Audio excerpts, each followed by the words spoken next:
आप देख रहे हैं अपना बिहार और आपके साथ मैं हूं विवेक। जेडीयू के राष्ट्रीय अध्यक्ष ललन सिंह ने पीएम मोदी को लेकर ओछी और आपत्तिजनक टिप्पणी की है। पटना में जेडीयू के मिलन समारोह में ललन सिंह ने पीएम मोदी के लिए डुप्लीकेट और बहरूपिया जैसे शब्दों का इस्तेमाल किया और इसके बाद सियासत गर्म है। देखला है ना गांव में क्या होता है, 12 दिन में 12 रूप धरता है। जेडीयू के राष्ट्रीय अध्यक्ष जी हों चाहे बिहार के मुख्यमंत्री जी हों, उम्र का भी तकाजा है। जेडीयू के राष्ट्रीय अध्यक्ष ललन सिंह ने मिलन समारोह में जेडीयू कार्यकर्ताओं को संबोधित करते हुए पीएम के खिलाफ कई आपत्तिजनक शब्दों का इस्तेमाल किया। जानते हैं ना बहुरूपिया किसको कहते हैं? बहुरूपिया देखला है ना गांव में क्या होता है, 12 दिन में 12 रूप धरता है। वही है, ये पूरी पार्टी वही है। ललन सिंह यही नहीं रुके, उन्होंने कहा कि पीएम मोदी डुप्लीकेट पिछड़ा वर्ग से आते हैं। जब ये मुख्यमंत्री बने गुजरात के, तब इन्होंने अपने समाज को पिछड़ा वर्ग में शामिल कर लिया। तो डुप्लीकेट है या ओरिजिनल कहां से आ? ललन सिंह ने पीएम मोदी के चाय बेचने वाली बात को भी ढोंग बताया। चाय बनाने तो आता ही नहीं है तो चाय बेचेगा कहां से? चाय बनाने आता है हमको, तो इसलिए ये ढोंगी को अब एक्सपोज करने की जरूरत है। ललन सिंह के पीएम पर की गई आपत्तिजनक टिप्पणी को लेकर बिहार की सियासत गर्मा गई है। हताशा में, निराशा में इस तरह का बयानबाजी दे रहे हैं। बीजेपी के प्रदेश उपाध्यक्ष मिथिलेश तिवारी ने ललन सिंह पर पलटवार किया है। मिथिलेश तिवारी ने कहा है कि मोदी जी पर बोलने के लिए ललन सिंह को 100 जन्म लेना पड़ेगा। ललन सिंह जी को बोलने का औकात भी नहीं है नरेंद्र मोदी जी पर, इसलिए मैं सीधा कहूंगा ललन सिंह जी जरा औकात में रहें। ललन सिंह ने पीएम पर बयान देकर अक्टूबर महीने में बिहार की सियासत का पारा चढ़ा दिया है। सियासत में बयानबाजी तो चलती ही रहती है, लेकिन सवाल है कि क्या प्रधानमंत्री के लिए ऐसे शब्दों का इस्तेमाल उचित है। न्यूज़ 18 के लिए पटना से शैलेंद्र और दिल्ली से अमितेश सिंह की रिपोर्ट।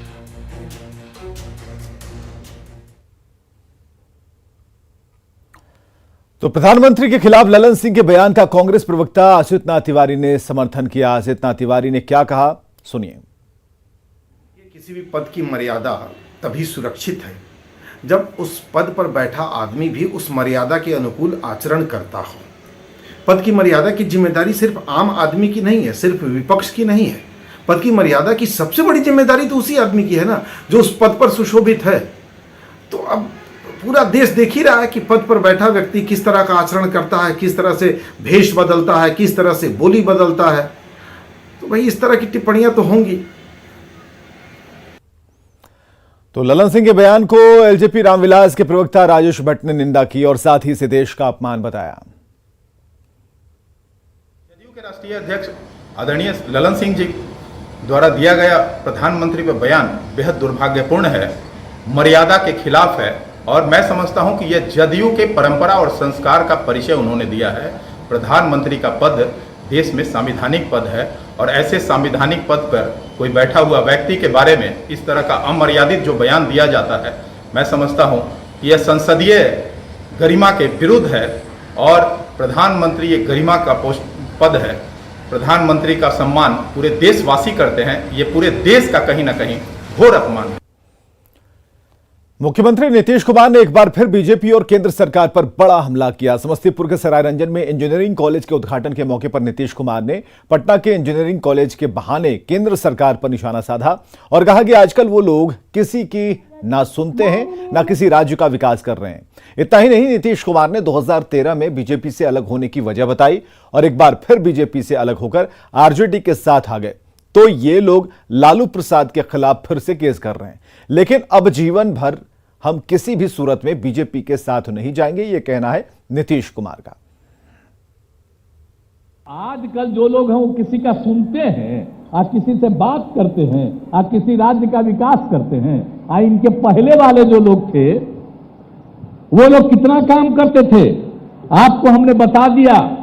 अटल जी, अडवाणी जी, जोशी जी, ये सब काम करते थे। इनके असली नेता वही थे। पहले अध्यक्ष, दूसरे अध्यक्ष, तीसरे अध्यक्ष सब वही थे।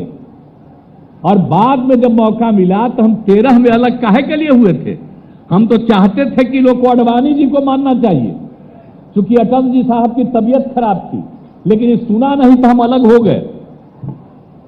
अब बाद में केस करके ये किया, हमको ये किया, अब बताइए, तो उनके ऊपर तो कुछ था नहीं लालू जी का। और अब फिर जब हम लोग एक साथ हुए तब फिर केस कर रहा है। अब आप समझ लीजिए कि किस तरह का काम करते रहते हैं ये सब लोग, और जो आते हैं आज जानते क्या है, जानते क्या है? अरे जानने वाले जो लोग हैं उन लोगों का हमने नाम दिया और उनकी पार्टी बनी है, उस पार्टी को बनाने वाले ये लोग थे। लेकिन जब दूसरे लोगों को हाथ में आ गया, आज जिस तरह से बाकी सबके साथ कर रहे हैं, हम तो अलग हो गए। और आप जान लीजिए जीवन भर हम किसी भी तरह से उन लोगों के साथ फिर नहीं जाएंगे। हम लोग साथ जो पुराने समाजवादी हैं एक साथ रहेंगे और बिहार का तो तरक्की करेंगे ही, देश के उत्थान के लिए भी हम लोग मिल करके काम करेंगे। आप सबका सहयोग चाहिए। मुजफ्फरपुर के कुढ़नी से आरजेडी विधायक की सदस्यता समाप्त हो गई और इसे लेकर विधानसभा सचिवालय ने अधिसूचना जारी कर दी। एलसीटी घोटाले में अनिल सहनी को दिल्ली की राउज एवेन्यू कोर्ट ने 3 साल की सजा सुनाई थी और इसके बाद कोर्ट ने फैसला आया।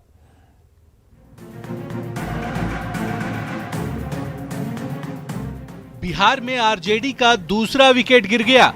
बाहुबली अनंत सिंह के बाद मुजफ्फरपुर के कुढ़नी से विधायक अनिल सहनी की भी विधायकी चली गई। विधानसभा सचिवालय ने इसको लेकर लेटर जारी कर दिया है। एलटीसी घोटाले में सजा याफ्ता अनिल सहनी को दिल्ली के राउज एवेन्यू कोर्ट ने 3 साल की सजा और 2 लाख का जुर्माना लगाया था, जिसकी वजह से अनिल सहनी की विधायकी गई है। 2020 में आरजेडी के टिकट पर कुढ़नी से विधायक बने अनिल सहनी उत्तर बिहार के कद्दावर निषाद समाज के नेता महेंद्र सहनी के बेटे हैं। महेंद्र सहनी राज्यसभा सांसद थे, जिनकी मृत्यु के बाद 2010 में उपचुनाव के जरिए अनिल सहनी राज्यसभा सांसद बने। 2012 में अनिल सहनी दोबारा राज्यसभा भेजे गए, जो 2018 तक राज्यसभा सांसद रहे। अनिल सहनी पर राज्यसभा का सदस्य रहते हुए ही एलटीसी घोटाले का आरोप लगा, जिसे लेकर 31 अक्टूबर 2013 को सीबीआई ने केस दर्ज किया था। दरअसल अनिल कुमार सहनी ने कुछ लोगों के साथ मिलकर साजिश कर कई फर्जी ई टिकट और गलत बोर्डिंग पास बनाकर राज्यसभा में जमा कराया। इसके बदले उन्होंने पैसे लिए। इन्होंने करीब 23,71,000 रुपए का फर्जी टिकट और अन्य पास बनवाकर सरकारी फंड का दुरुपयोग किया।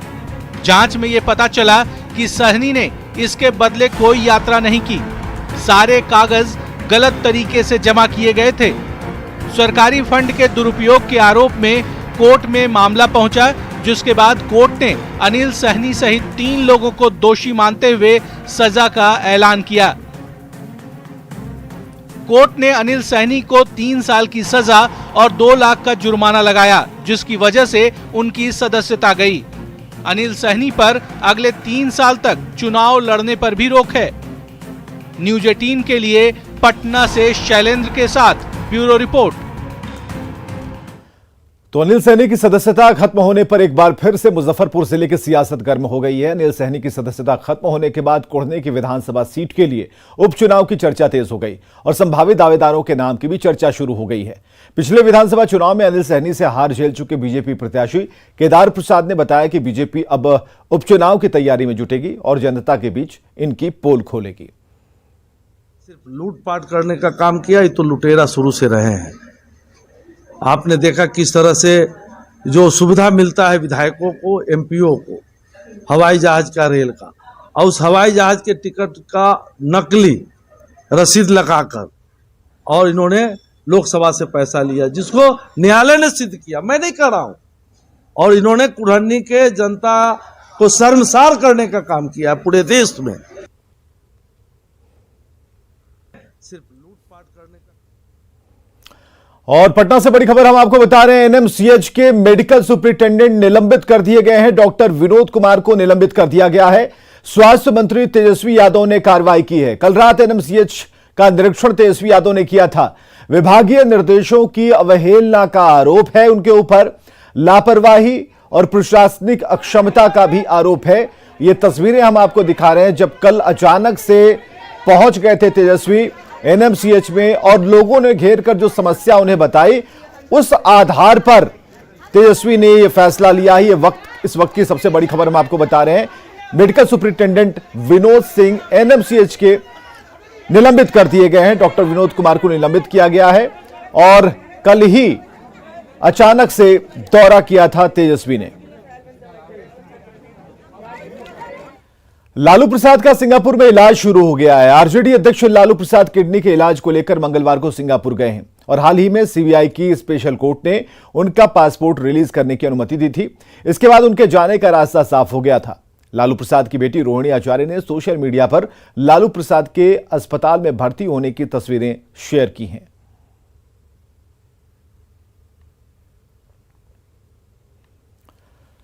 बिहार में पहली बार सीनियर राष्ट्रीय बास्केटबॉल प्रतियोगिता की मेजबानी बिहार कर रहा है। पटना के पाटलिपुत्र स्पोर्ट्स कॉम्प्लेक्स में प्रतियोगिता की शुरुआत हो गई है, जिसका उद्घाटन डिप्टी सीएम तेजस्वी यादव ने किया।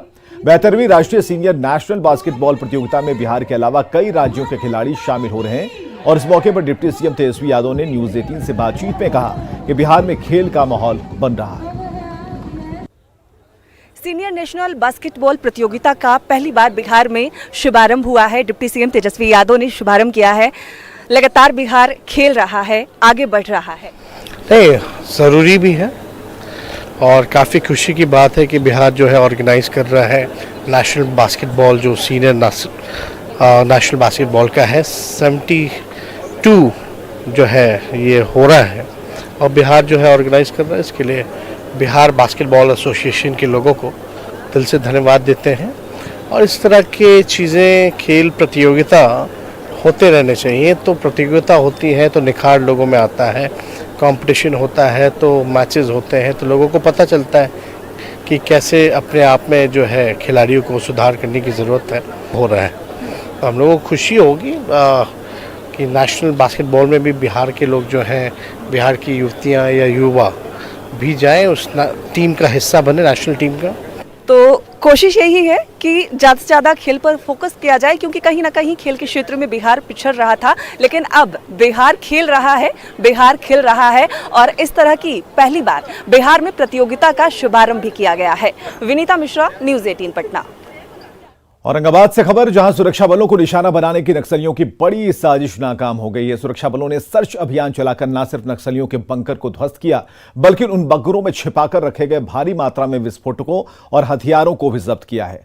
मदनपुर के सहिया और आसपास के जंगल और पहाड़ों पर सर्च अभियान चलाया गया, जिसमें पहाड़ों की गुफाओं में छिपाकर रखे गए एक SLR 2 राइफल, 29 कारतूस, 15 किलो RDX, 20 किलो यूरिया और 1000 इलेक्ट्रिक डेटोनेटर समेत कई आपत्तिजनक सामान बरामद किए गए हैं। जो सामान बरामद हुआ है इसमें मुख्यतः SLR राइफल है मैगजीन के सहित और 303 राइफल है मैगजीन के सहित और SLR की जो गोलियां हैं 14 की संख्या में और 303 की गोलियां हैं 15 की संख्या में। इसके अतिरिक्त कमर्शियल इलेक्ट्रिक डेटोनेटर जो है 1000 की संख्या में और प्रेशर आईडी मैकेनिज्म 1 की संख्या में। इसके अतिरिक्त एक्सप्लोसिव भी मिला है जो संभवतः RDX हो 15 किलो की संख्या में, 20 किलो यूरिया, जनरेटर 2 की संख्या में इत्यादि ये बरामद हुआ है। खबर है पटना से, जहां पुलिस जवान की शर्मनाक करतूत सामने आई है। जवान एक निजी हॉस्पिटल में काम करने वाले गार्ड मदन की बर्बरता से पिटाई कर रहा है। दरअसल चलती बस में गार्ड ने थूक फेंका था और उसका छींटा बाइक से जा रहे कांस्टेबल पर पड़ गया और इसके बाद पुलिस जवान ने बस रुकवाई, गार्ड की पिटाई शुरू कर दी और महिलाओं के सामने भद्दी भद्दी गालियां दी। पटना पुलिस के कांस्टेबल की करतूत से लोगों में नाराजगी है। घटना कोतवाली थाने के इनकम टैक्स गोलंबर के पास की है।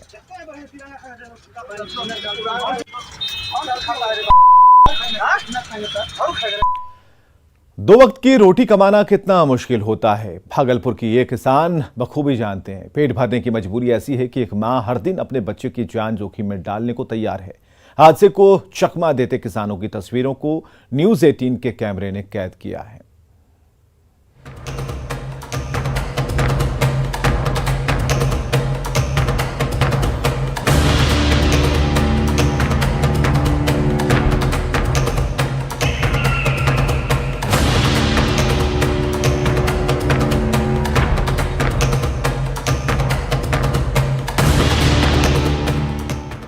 पालने के लिए लोग किस हद तक चले जाते हैं, इसका अंदाजा आप इन तस्वीरों को देखकर लगा सकते हैं।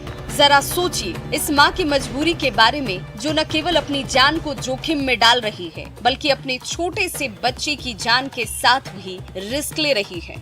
माँ जो कुछ भी हो जाए अपने बच्चे का एक बाल भी बांका नहीं होते देख सकती, वही माँ आज इतनी मजबूर है कि अपने बच्चे को केवल एक पतले से झोले के सहारे रस्सी से बांधकर पुल से 60 फीट नीचे उतार रही है। अब इस युवक को भी देख लीजिए, कैसे पुल से ये शख्स नीचे उतरता है, कैसे रस्सी के सहारे पुल से पेड़ पर ये पहुंचता है और कैसे पेड़ से नीचे उतरने की ये तस्वीरें सामने आ रही हैं। कभी हवा में लटकता है तो कभी खुद को संभालता है। क्या करे, पापी पेट का जो सवाल है, ये रिस्क तो लेना ही पड़ रहा है।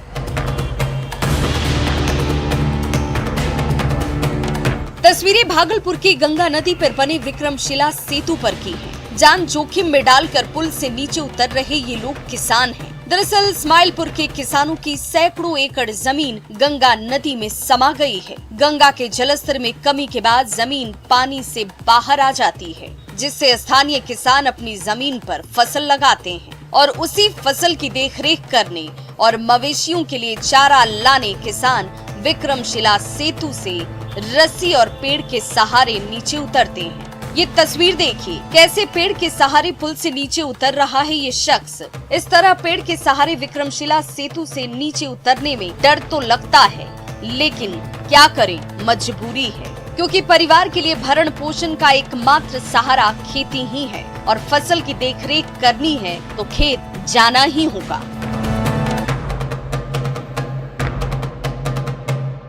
तो परेशानी तो होता है, किसान का तो परेशानी है। एब देखे जो इतना करलाब डूबा भसा लगे छे, फिर भैंस जाके बांध दे लगे छे, बसाए लगे छे। डर नहीं लगे छे? डर लगल तो अब की करबो, किसान के कमे छे। अब डर तो गाछ लगे उतरे छे, गाछ नीचे उतरे गेलो। पुरुष के साथ महिलाएं भी हर दिन ये रिस्क उठाती हैं। महिलाएं कहती हैं कि अपने खेत पर जाने के लिए कोई और रास्ता ही नहीं है। नाव से हर दिन जाना आना संभव नहीं, क्योंकि किराया लगता है। ऐसा करने में उन्हें डर तो बहुत लगता है, लेकिन अगर वो रिस्क नहीं उठाएंगी तो परिवार कैसे चलाएंगी?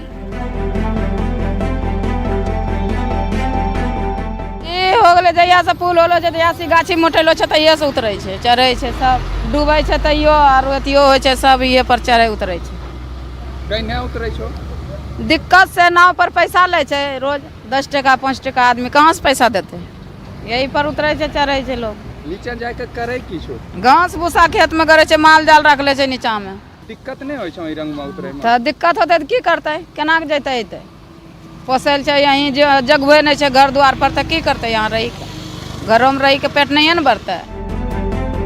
हैरानी की बात ये है कि आने जाने की ये समस्या काफी समय से चली आ रही है, लेकिन सरकार ने आज तक इस तरफ कोई ध्यान नहीं दिया, कोई पहल नहीं की। खैर, जिंदगी तो एक जंग है जिसमें गम किसको कम है। अमीरी गरीबी का खेल तो सदियों पुराना है। मेहनतकश इंसान को तो बस 2 जून की रोटी कमाना है। इस्माइलपुर के लोग भी हर दिन जिंदगी के इस जंग को लड़ रहे हैं, हादसे को चकमा दे रहे हैं। उनकी सरकार से बस एक ही गुजारिश है कि एक नाव मुहैया करा दे, ताकि उन्हें अपनी जान जोखिम में न डालनी पड़े।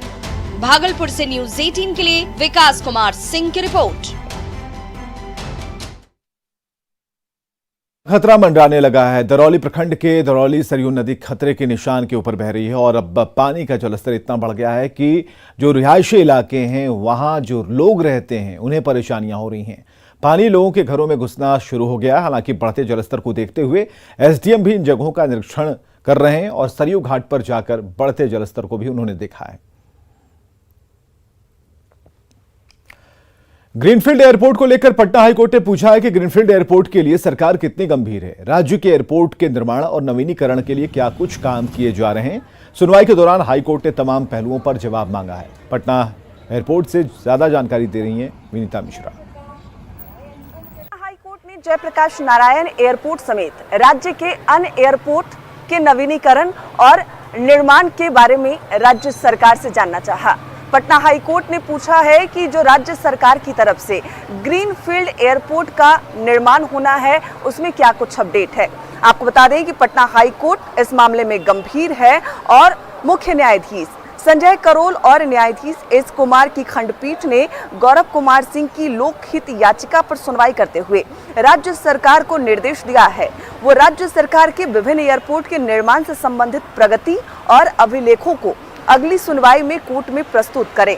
आपको बता दें कि पटना हाईकोर्ट में एक सुनवाई के दौरान कहा गया कि 70 वर्षों से पटना अंतर्राष्ट्रीय एयरपोर्ट पर आज तक एक भी अंतर्राष्ट्रीय विमान नहीं चला। इस पर कोर्ट ने पक्षों से जानना चाहा है कि ग्रीनफील्ड एयरपोर्ट और अंतर्राष्ट्रीय एयरपोर्ट को विकसित करने के लिए क्या क्या अनिवार्य जरूरत है और उस पर क्या कुछ काम हो रहे हैं। यानी कुल मिलाकर ये साफ कर दिया गया है सुनवाई के दौरान कि अगली सुनवाई में रिपोर्ट देना होगा, प्रस्तुत करना होगा कि आखिर ग्रीनफील्ड एयरपोर्ट बनाने के लिए क्या कुछ काम हो रहे हैं और एयरपोर्ट के निर्माण और नवीनीकरण के लिए राज्य सरकार की तरफ से क्या कुछ काम किए जा रहे हैं। विनीता मिश्रा, न्यूज़ 18 पटना। और खबरें लगातार जारी हैं, बने रहिए हमारे साथ।